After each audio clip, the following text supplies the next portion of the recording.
तुम्हाला माहिती आहे का की जगभरात 28 कोटी 70 लाख लोक दरवर्षी हेपॅटायटिस बी आणि सी या आजाराने ग्रस्त होतात आणि सुमारे 13 लाख लोकांचा या आजारामुळे मृत्यू होतो। आपल्यापैकी अनेकांना माहितीही नसेल की हेपॅटायटिस बी हा HIV पेक्षा 50 ते 100 पटांनी अधिक संसर्गजन्य मानला जातो। यामुळे लिव्हर सिरोसिस, लिव्हर फेलियर आणि लिव्हर कॅन्सर सारखे गंभीर आजार हे होऊ शकतात।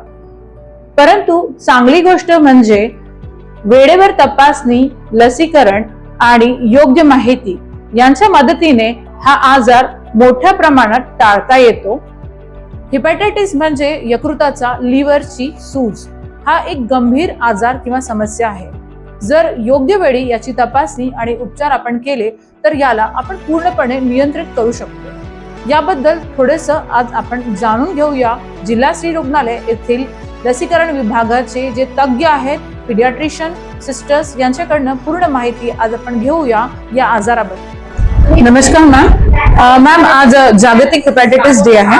हेपॅटायटिस हे काय असतं, त्याचे प्रकार काय आहे आणि त्याच्यात काय सिम्पटम्स असतात? हेपॅटायटिस म्हणजे लिव्हरचं इन्फेक्शन, जसं यकृताचं इन्फेक्शन, मोस्टली ते व्हायरल इन्फेक्शन असतं।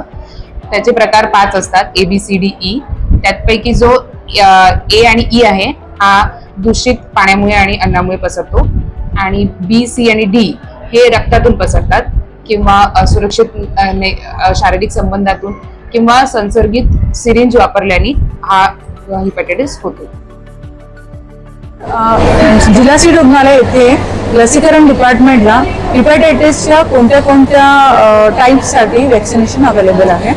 जिल्हा स्त्री रुग्णालयामध्ये हेपॅटायटिस बी साठी लस अवेलेबल आहे आपल्याकडे। ती सुरक्षित ठेवण्यासाठी परत सुया ज्या आहेत त्या यूज नाही करायच्या आहेत। रक्तदान करताना किंवा कोणाचंही रक्तदान करत असलेल्या व्यक्तीलाही आपण एकचदा जी निडल यूज केली ती निडल परत यूज करू नये, आणि हँडवॉशिंग प्रत्येक वेळेस हँडवॉशिंग करता आलं पाहिजे, आणि जेवण खाण्यापिण्यामध्ये जे आहे ते स्वच्छ पाणी यूज करायला पाहिजे, आणि अन्नसुद्धा व्यवस्थित शिजलेलं स्वच्छ अन्नच यूज करायला पाहिजे। रुग्णालयाच्या वतीने आज तुम्ही काय संदेश रुग्णांना देऊ इच्छिता?